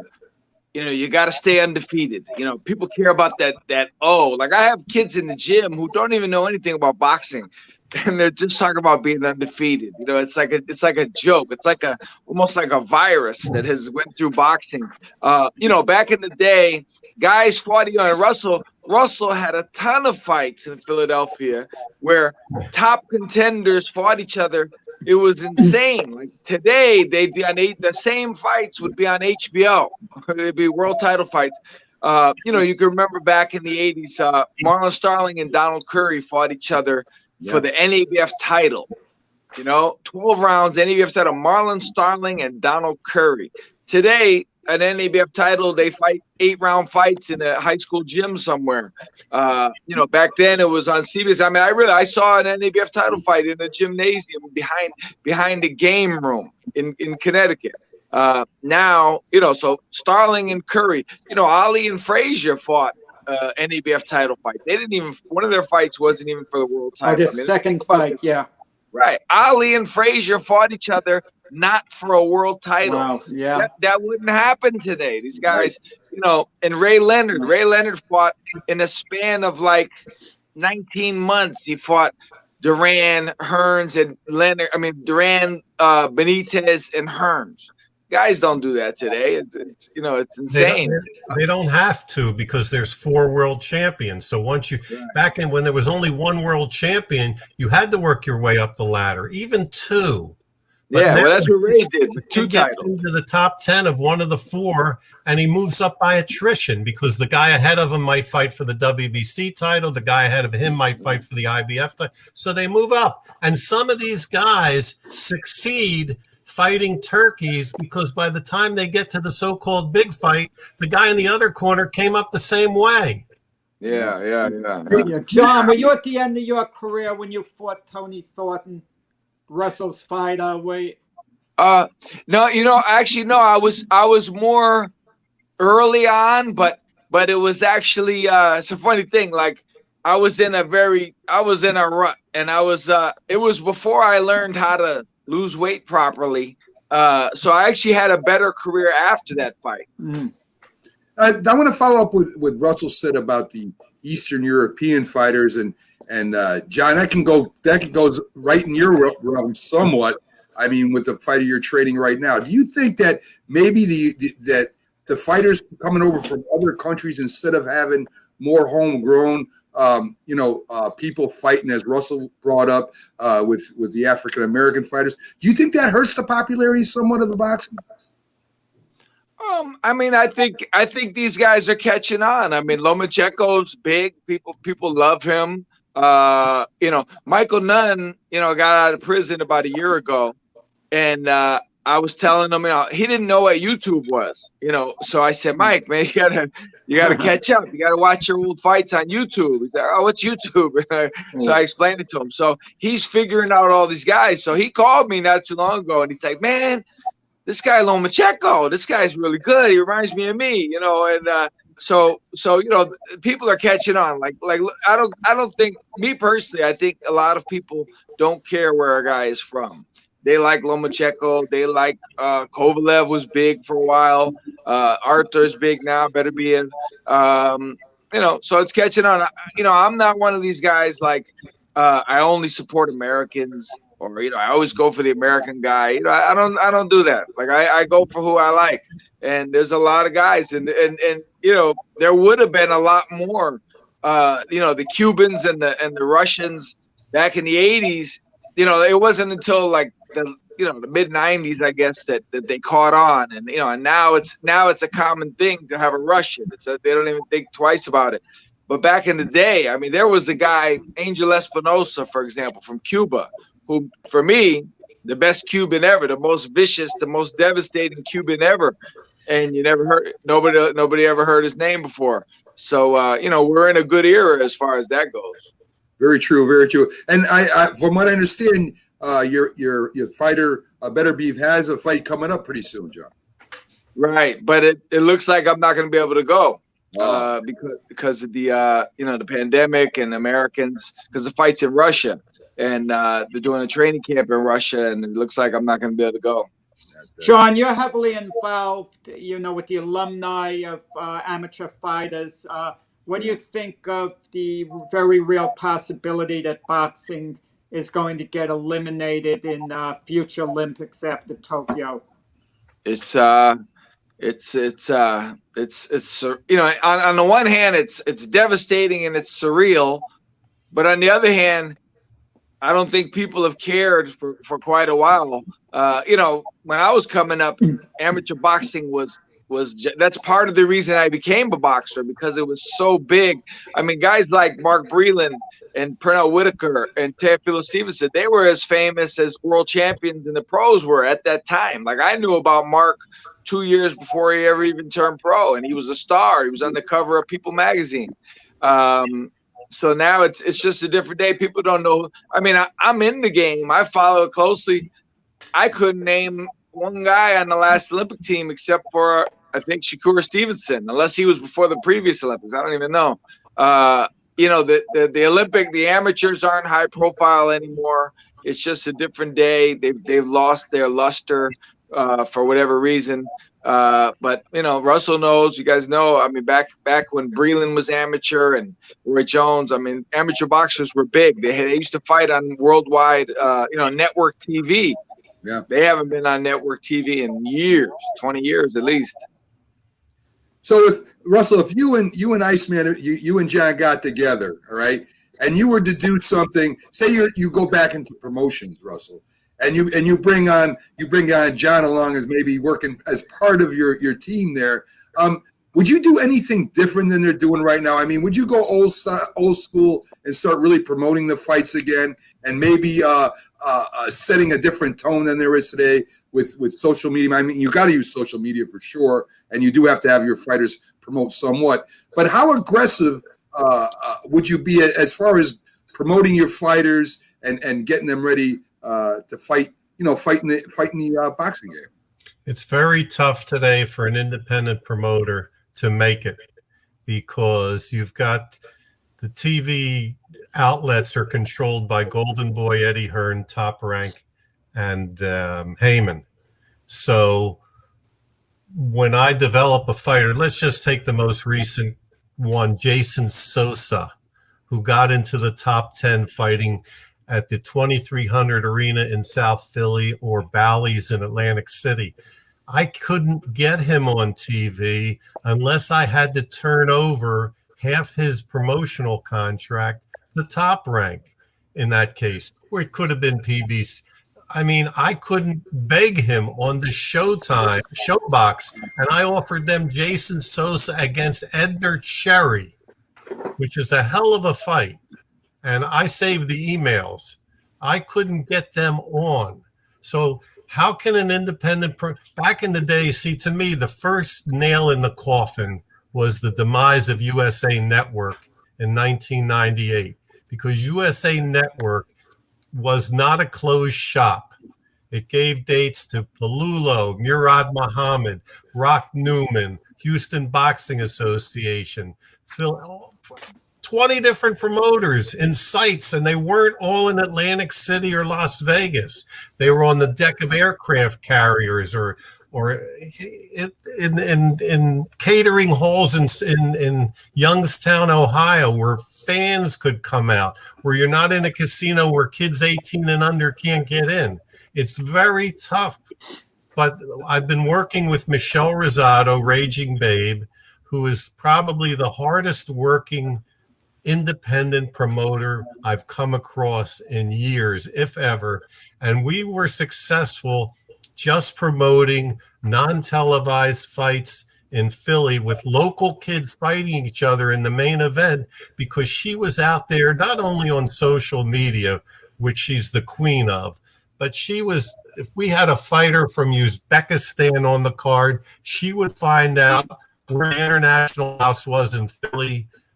I mean, she would do all that grassroots work that nobody does anymore. But still, no matter what fighter we would have developed, when it came time for him to make the big money, we would have had to make a deal with PBC or Golden Boy or Top Rank or Eddie Hearn. That's the way the business is. And as long as these television outlets have closed shops, it's not going to change. Not in a major city like Philly. If you're in Pocatello, Idaho, or Keokuk, Iowa, where you're the only game in town, you can do well. But still, the day is going to come when you're going to have to turn over your fighter. And it wasn't always like that. Go ahead, John. Then I would say, why isn't that illegal? I don't understand. Why isn't that illegal? I guess because they're privately owned industry networks. I don't know. My wife has been that I've known that for years. But the way hearing you say it, verbally, that's insane. That's unbelievable that's okay. And when they did the Muhammad Ali Act, they didn't overhaul that. They didn't address that. Tell me I'm wrong. Tell me it's not. It's insane. It's unbelievable. Like, if you tell people that, they won't believe it. They'd be like, how can that possibly be? That would be like, in other sports. Could you imagine if the NBA acted, had the rules like that, it'd be crazy. Yeah, Jimmy Birchfield, he'll develop a fighter up in New England, but he can't move that fighter to the big time without making a deal. And that's not right. Right. Do you You know, there was a time. John, if Waddell and Reed had called me up and said, Russell, here's $600 million for you to promote fights. Do you know the fights I would have made with $600 million? Come on. Yeah. First thing I would have done, I would have bought the Blue Horizon and redone it for $5 or $6 million. But I would have made the best. What do you need to protect guys for when you got $600 million? But the problem is they pay guys like Danny Garcia millions to fight like a Rod Salka. Okay, so when you want to make the fight you should make, I don't want $3 million for that. I want $20 million for that. This is out of skew. You talk about television.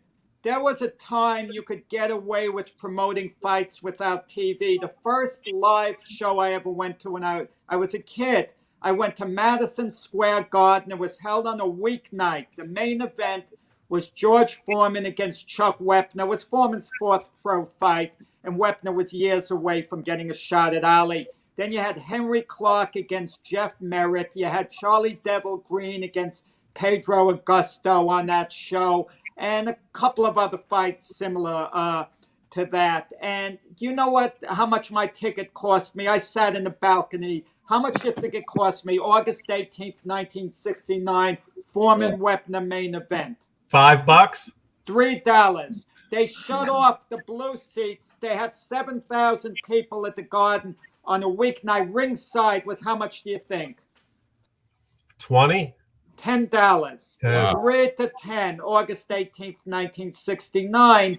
And there would be a fair amount of fights like that because the fighters couldn't get work. There wasn't TV in the equation. But what you're saying, Russell, that's unbelievable, okay? The amount of money that's there and so on, and what you're saying about Jimmy Birchfield and what you had to run into. You hit a wall. You develop a guy from scratch. Where's the motivation to develop a young fighter and build him up so when he gets to a certain point, you've got to share him with someone else? It's just a difficult situation. We did 15,000 people for a 10-round fight in 1978. No title, no bogus title. Benny Briscoe and Marvin Hagler. It was televised by Prism, which at that time had maybe 5,000 subscribers. Hagler got $15,000 for that fight. Briscoe got a percentage of the gate, which was 40 or 45, which is worth about $200,000 today. Now, what fighter today is making $200,000 without television for a 10-round fight? That's great. And Mac asked me a question, Mac, last week. Maybe John and Russell could answer it. How come we don't have more non-title bouts the way they did years ago for champions just to be busy? Maybe John, Russell, you guys, I didn't give Mac a good answer because I somehow got tongue-tied and I didn't have a good explanation. Let me say, I think because all the guys coming up today, they can't even fathom that. Like every fight's got to be a world title fight. It's got to be on some kind of television. There's not too many throwback guys who even want to sharpen their skills between fights. They don't even think of that. The trainers don't even think of that. James Toney, if you look at his record, he fought, not only did he fight a ton of stay busy fights, but he fought good guys, solid like Ricky Thomas and Daniel Garcia. He fought tough guys in between his major fights. Very few guys, I can't even think of any who have done that other than James Toney in the last 20 years or so. Listen, in 1949, Ike Williams had 2 title defenses and 11 non-title fights. And those 11 non-title fights, I guarantee you, were tougher than most of the title fights that guys have today. I definitely agree with that. Well, guys, we gotta push on and get to the rest of our show. Russell, I appreciate you coming in. It was a pleasure getting to talk to you. I love that you have a lot of the same opinions I do, so that made it great. So I appreciate you coming in. John, sorry you got in late. We had a little problem with the link, with the link sending it out the first time, so I had to resend it out. And we're glad you came in, and hopefully you'll be back in for this next Thursday for your full half hour and stuff. But, man, it was incredible having two guests like you. I love boxing, and for the boxing people out there, having two great guests like you at the same time was outstanding. And thank you. And have a Merry Christmas, guys, please. You guys have a good show. Take care. All right. Yeah, good holiday. You too. So there you go. Yeah, two at the same time. We handled it pretty well. The Iceman and Russell with some really crazy information about how boxing is done. Crazy good. You mean in a good crazy sense. good. I'm Yeah. talking about the promotions of promoting a guy. That's too bad because I think we missed out on a lot of good fights. And maybe that's part of the problem, Jack. So what we're going to do, Jack, we're going to go ahead. We didn't take our normal break that we normally do because of how crazy the show has been today, but you have handled it expertly as always, Jack. And we'll go ahead and we'll get our first time out and probably our last time out for the day. Folks, come on back, join us. And like I said, we'll be right back with some more sports for you because we got a lot more to get to, Jack. So we'll see you in a few minutes, folks.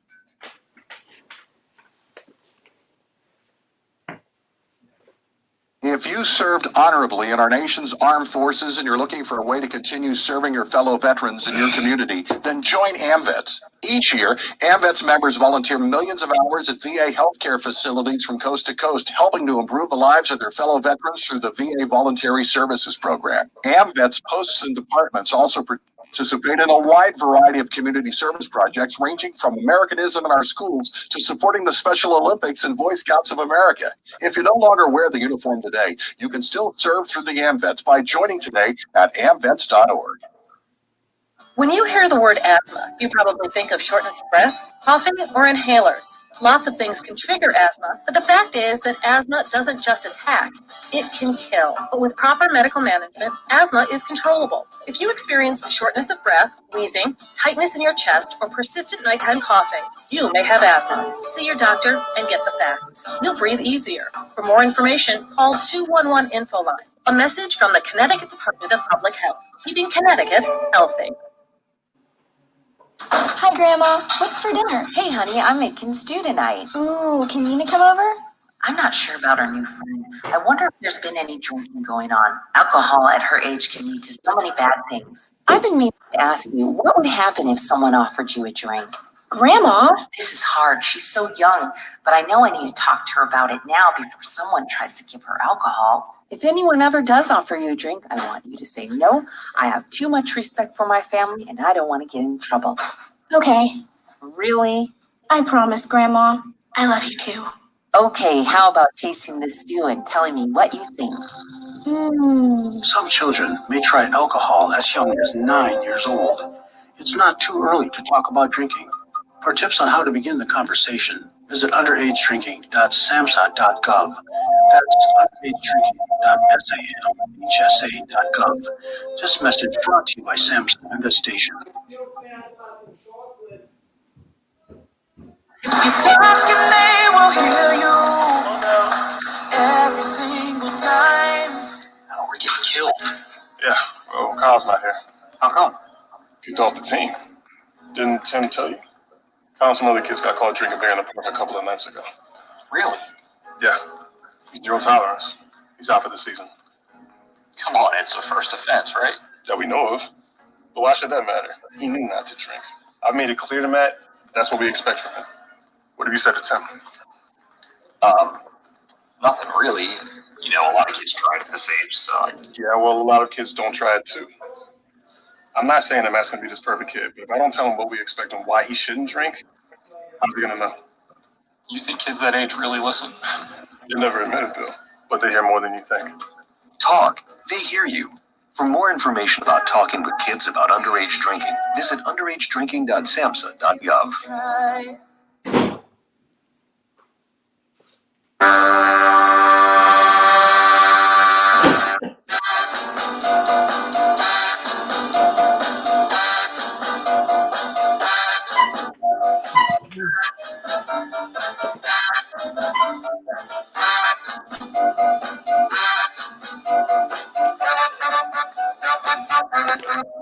Good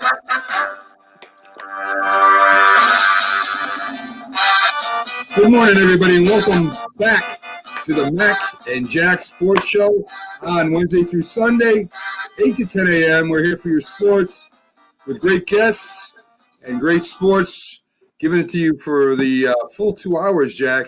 And that was a little hairy today, Jack. I mean, the link messed up, people coming in and out, but you handled it just great today, Jack. Well, I don't know what I exactly did. I got caught in the middle. I just was, big wave, but that's pretty good, Mac. I mean, with the link handling it, but everyone transitioned well. Yes. It's like players coming into the game. Yes, you have to so be on. We've had great stuff, hockey, boxing. We've talked other stuff. I mean, we tried to cover all the sports. I hear that you're planning on getting on a wrestler. Yes. At some point, and we, and maybe we'll go a little horse racing at some point. We'll brush up on that before we have the Kentucky Derby, the Belmont, the Preakness. Yeah, I mean, so why on. not? Maybe we could have a horse racing guy on there.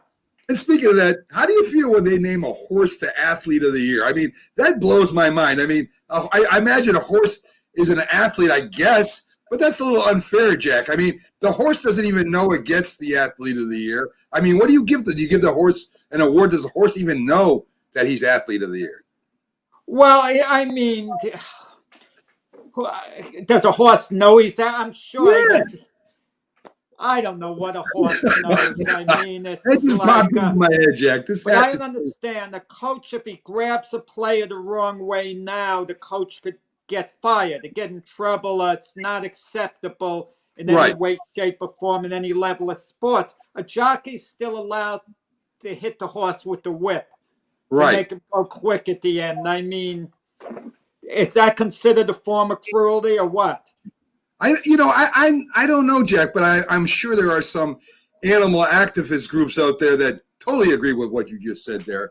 So I think that's too controversial for me to comment. Yeah, did dog racing get eliminated? No, I think they're still doing that. I mean, up here in Connecticut, they used to have horse racing all the time before it became Bobby B's, sports bar and grill there. So, Bobby Valentine, one of the managers, of course, of the Mets, very colorful guy. He has a place up here right next to the airport at Bradley International Airport. So my favorite time. I mean, I could talk about awards and so on. Time Magazine gave the People of the Year award to Joe Biden and Kamala Harris. Now, with all the doctors, nurses, technicians out there during COVID, putting themselves on the line in the hospitals, working round the clock. Yeah. For them to get bypassed. But I have it in for Time Magazine for what they did years ago with a boxing story they did that involved the Boxing Writers Association of America, where there were factual lies in there that they wouldn't correct when I showed them like written evidence to the contrary. Oh, so you like Time Magazine. Wow, Jack, they couldn't stand it. I love it. Right. It was Manny Pacquiao was receiving the Fight of the Year award from the Boxing Writers Association of America, but Time Magazine writes down the banquet was held by Ring Magazine. What the heck are they talking about? I sent them the journal, and they had a few other things in there that were totally inaccurate, including their writer of the story who wasn't even at the function. And how do I know? Because I was in charge of every single ticket and media request in there, so on. So I knew every single thing, and their writer wasn't even at the function, yet their writer was quoting, saying things took place, and it didn't happen. It never happened. Never happened. So Time Magazine, I wouldn't once my subscription to them ran out, I really had nothing to do with them. But they don't have much credibility in my book. And by having Biden and Harris as People of the Year over the doctors and the nurses and all the hospital workers who did so much in the past year, that should tell you what Time is all about, in my view at least. Definitely agree. So, Jack, it's time for a trivia question for you today. And there was an NFL player in 1982 who won the NFL MVP an NFC Player of the Year, and this is 1982, and this player was not a quarterback, was not a running back, and wasn't even a wide receiver, Jack. Can you name who won the most valuable player in NFL in 1982? In 1982, wait. He was a defensive player? I didn't say that, Jack. Wait. Repeat the question. Let me absorb it. I got too wound up about what I was talking about before. So I needed time to settle down. In 1982, 1982, yeah. there was an NFL player that won the NFL MVP and the NFC Player of the Year, and he wasn't a quarterback, running back, or receiver. Can you name that guy? I mean, it's hard to imagine that would be a guard, an offensive tackle, winning that in 1982. Yes, sir. I'm thinking to myself, the 49ers, when Joe Montana made that great throw and the leaping catch by Dwight Clark, I think that was in 81. It was either 81 or 79, Jack. I'm not sure exactly what the year is, but for some reason, 79 sticks out in my mind. Right. And I'm thinking who won it afterwards. If it's an MVP, it had to be with a team that was in the mix at the very least. Right. Didn't win it. But you're saying it wasn't a quarterback, running back, or wide receiver? No, sir.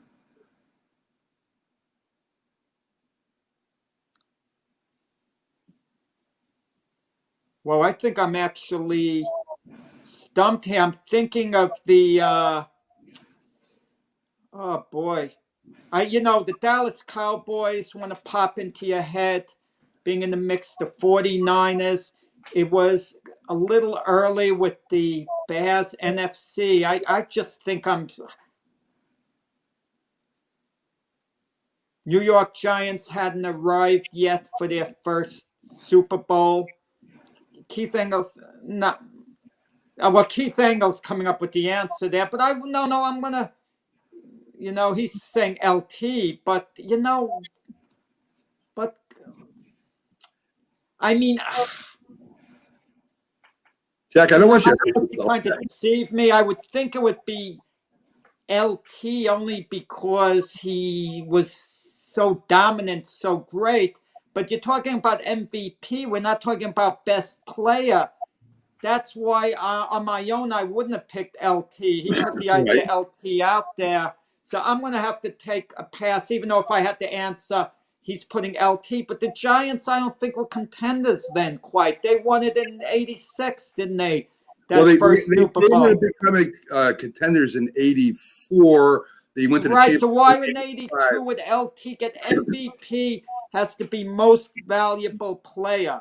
Right. Okay. LT, let me tell you, LT came in 1981. It was his rookie year. But LT is wrong, and Keith Engler. Right. How could LT be it? That's what I'm saying. So if you remember, Jack, because boy, this is taking like an hour. I'm gonna take a wild guess. Go ahead.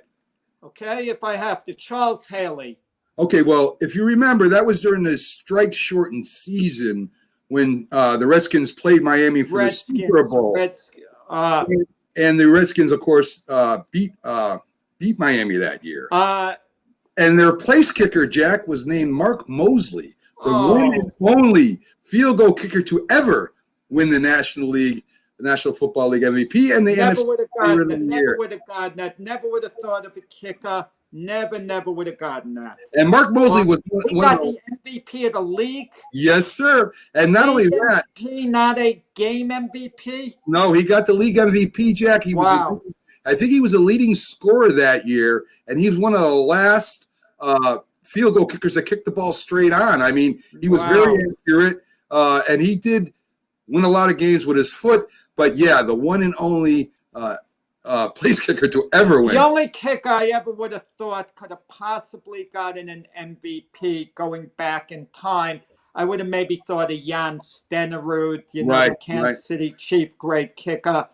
Even though he missed a big kick in a playoff game once that cost him the game. But I never would have thought of that. A kicker wouldn't have even entered my mind. I was thinking once it couldn't be a quarterback, running back, receiver, I figured they're never going to. How can they give they can't give it to an offensive lineman. It has to be a defensive player. Deion Sanders popped into my head, but then I realized he came along late on. Right, okay? right. And that was a crazy season, Jack. I actually remember him getting the MVP that year, and I remember him. Of course, he's in the Giants division. He made a lot of clutch field goals that year, but it was a crazy year, strike shortened, and there you go. So Great question. Never would have thought of the position, let alone the player. Right. So I'm going to give you, before we get to our this day in sports, real slow, because maybe it's just because of the time of year, but I'm going to go ahead and give us the thought for today. And this is something we've been talking about with everybody lately about college football. And college football, to me, Jack, has lost a lot of fans and pizzazz nationally. Of course, kids go to see their school play. This year, not so much, but they'll pack the stadiums and they'll go see their team play, no matter what position they're in or what league they're in or whatever. The fan base is always there for the most part for their school. But when you have 4 to 6 teams that are going to be in the national championship every year, it becomes boring. It becomes something that I don't even want to watch the college football games, because I already know who's going to be in the championship. I think it's time for an overhaul in college in the NCAA as far as the Division 1A goes, where there are teams that do not and will not ever compete for the national championship, should in some way be put in some other league, and that the rest of the teams that are qualified, that have a shot at beating the bigger teams, there should be divisions where they actually play like the NFL, where they have to play everybody in the division. They have to win the division, and then those division winners go on to play the playoffs and eventually end up in a college Super Bowl. This will give every team in each division a legitimate chance at going to the championship game in college.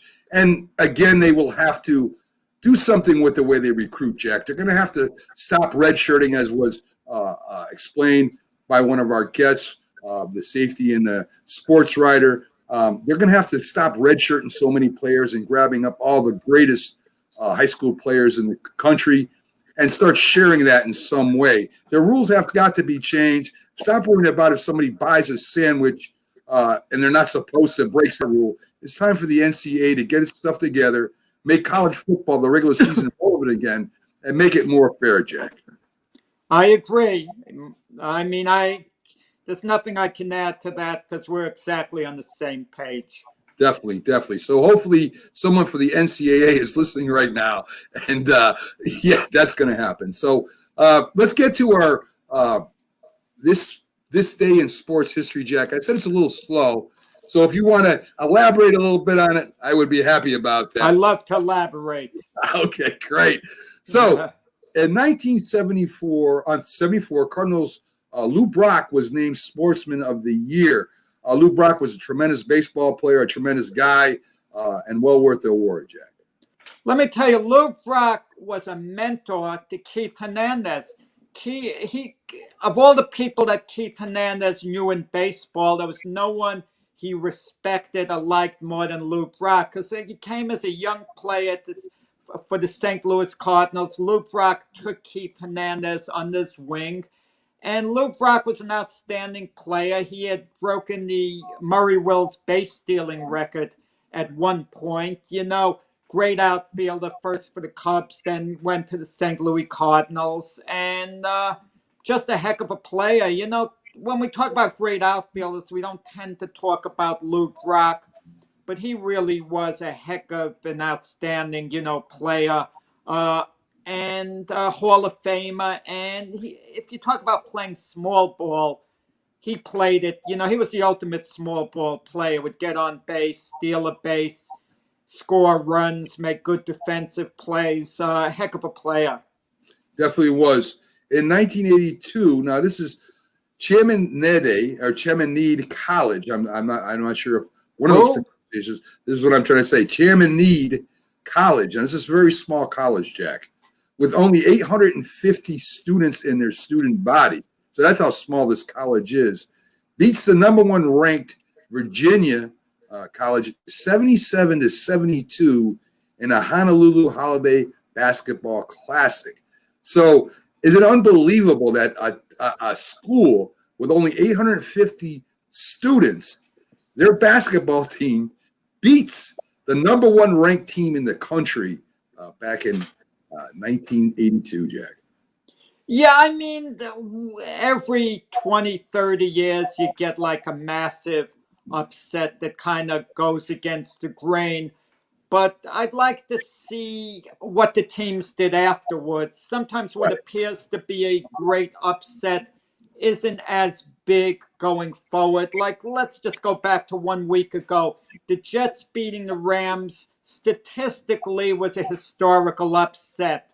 The record keepers are saying you didn't have a team that big, an underdog, win a game like that, for like 20 years, and then they only show a few underdogs in history who won like that. But let's see going forward. Let's say the Jets win one of their next 2 games, and then the Rams lose their last 2 games. All of a sudden, it wasn't as big an upset as maybe we thought it would be at the time. So when you judge upsets, you have to look to see how both teams are going forward, as well. I definitely agree with that. And, I'm not sure, you correct me if I'm wrong, if in 1982, was there a March Madness tournament, Jack? Oh, yeah, March Madness has been going on. Yeah, I don't remember the first year. Right. But it's been going on a while, the NCAA tournament. How big a culture phenomenon it's been, I'm not sure when it started. Like even take Super Bowl #1. Super Bowl #1 didn't even sell out the LA Coliseum. Didn't even sell out. Okay? But year by year as would go by, it caught the imagination of the public. And now people having Super Bowl parties. It's more than a game. It's an event. Yeah. What year it became an event, I don't know. People couldn't point out. It just kind of like transitioned into that. The same thing with the NCAA tournament. What makes the NCAA tournament so big is people who don't even know about basketball like to get in the betting pools. They set them up at places of work. People have a card. If this scenario takes place, that scenario. Who was it? Warren Buffett, who offered to pay like millions of dollars or something to whoever could get every game right in the tournament. Even though the chances of doing that would have been about 1 in a million. Yeah, I mean, the brackets are huge everywhere. People submit 3 or 4 brackets into whatever pool they're in. And that just goes to show, coming back to my original thought, that here's a chance for a real Cinderella, an underdog team. And this is pretty unfair to the good teams out there. You've got to win 1 game or you're out. I mean, it's sort of like the NFL playoffs.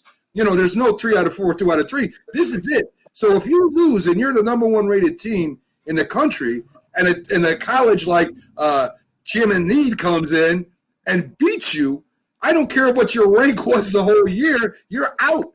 You're out. The pressure's enormous. The pressure's unbelievable. For some schools, just getting to the NCAA tournament and being part of it is the achievement of a lifetime for players. Like this was about 20 years ago. Binghamton wins their conference. Right. And they get into the tournament because of that. And they're playing Duke. Everyone knew. That's when Duke was an absolute powerhouse.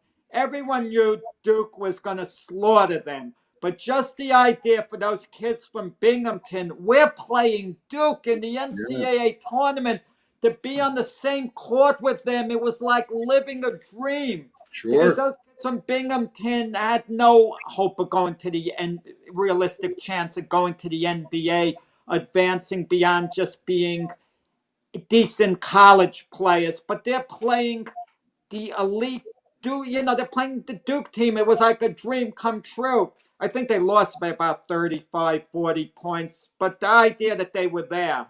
Sure.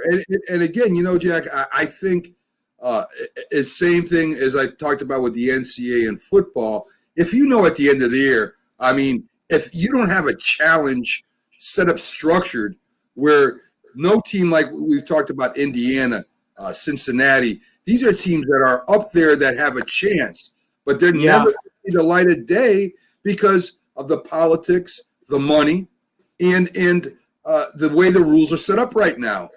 I've even seen people say, well, maybe we should go back to the old computer system because this thing isn't working either. So it's not working unless they do what you said, Mac. They got to expand the playoff format.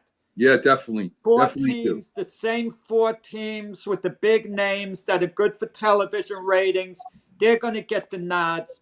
I wanted to see Cincinnati and Indiana in the football playoffs this year. What would it have meant for those programs? No one hears about Cincinnati and Indiana when it comes to college football. And for them to be in the playoffs, it would have created so much excitement in that part of the country. And not only that, Jack, there are a lot of people out there that root for the underdog. I mean, they want to see the underdog beat that big team because they're tired of hearing how great Alabama is or how great Clemson is. And here you have Cincinnati or Indiana having a shot at playing them, and maybe if they're good enough and the ball bounces their way, upsetting them. Let me tell you, Indiana played Ohio State, and they only lost by 7 points early in the year. They showed they belonged. Right. They competed. Right. I want to give them a shot in the playoffs. They earned it. Let's get Cincinnati and some other schools. Definitely. And that's got to be changed. And I think instead of, like I said, the NCAA worrying about the NCAA's got to get changed. Yes, I agree. It starts there. Birthdays. Former NFL Commissioner Paul Tagliabue was born in 1940. Jack. He was probably one of the people that helped football grow. Jack. Yeah, no, he was helpful as a commissioner. When you think of NFL commissioners, you have to think of Pete Rozelle going back there. I mean, he was the first true commissioner of the NFL who didn't just do what the owners wanted. He was close with the owners, but he was the first commissioner who would ever sometimes discipline an owner. There was something with the Chicago Bears in which he wanted to see George Halas to discuss it. And Halas said, well, I'll see you in a couple of weeks when I'm in town, something to that effect. And Rozelle said, no, I'll see you Monday morning in my office, meaning he made Halas fly to New York. He was given a certain amount of authority where he could discipline owners. But even then, let's face it, commissioners are beholden to the owners. Those are the ones that hire the commissioner and so on and could take away his job as well. So maybe the day might come where sports might have an independent commissioner who's not really hired by the owners. Yeah, I mean that's a great point, and especially bringing up Pete Rozelle. I mean, if Giant fans at least remember, or if you were around in the 70s, the Giants teams were awful. And in 1979, Pete Rozelle introduced the GM to the Giants, and Martin. I'm hoping I'm saying this right. His name shouldn't leave my mind right now. George Young. Thank you, George Young. He introduced him to the Giant Mara family and basically said, "You can't GM the team, Mara. It's time to move over and have a real GM." And basically that was the flow, Jack. It wasn't those exact words. I don't know. Should commissioners get involved to that point? I couldn't see Adam Silver in the NBA, for example, telling James Dolan, okay, you're going to have to make this move, that move. I wish he would. If an owner's deliberately sabotaging his team by making negative moves, only, that would just help his bottom line, making money, maybe a commissioner could step in. But as long as an owner's acting in good faith, I don't see a commissioner interfering with him. It would be wrong. What I would give to have Silverman go and interfere with the way Dolan's doing business right now and getting. Well, he got Tom Thibodeau. He made changes. I know. And people complain about lack of minority hirings, but James Dolan's been very good in that regard. So, look, the moves haven't worked out. Yes. They haven't worked out, but the moves in themselves on the surface haven't been bad. Now, listen, Jack, have just been bad. All I know is when Rozelle took that step, and that was a major market in New York, with New York not playing well, you're going to have a lot of people tuning out, hurt the league. And I think the owners kind of got together and see if Rozelle could help out the Giants in some way. Maybe they need it again. Steve Garvey is 72 today, Jack. One of the Dodgers. I think he played first base, if I'm correct. Right. Steve Garvey wasn't the most likable guy. Not that he was a bad guy. Steve Garvey was the type of guy, you'd ask him to do an interview on the field. He'd tell the cameraman in the interviewer, wait 1 second. He'd run into the locker room to comb his hands, so on. And the players on this team, a number of them didn't like Steve Garvey because he'd always defend management, this and that. But not that he was a bad guy. But I'll say this about Steve Garvey. He was a terrific first baseman for the Dodgers. He should be in the Hall of Fame, a 10-time All-Star. Should be a Hall of Famer. We'll talk to him about him another time. Definitely. Jack, you did a great job filling in here for me at the end where I didn't have a lot of information, so we were able to keep entertaining the folks. We always have information, Matt. Folks, happy Christmas Eve. We will be back tomorrow with a special Christmas show. We'll have Keith Dangle, our TGI Sports Talk guest, and we'll also have Byron Williams, our NFL analyst. So when you're getting up tomorrow morning, folks, join us with your cup of coffee while you open our presents. We would love to be Looking forward to it. Yeah. Have a great day, folks. And if we don't see you again, have a Merry Christmas.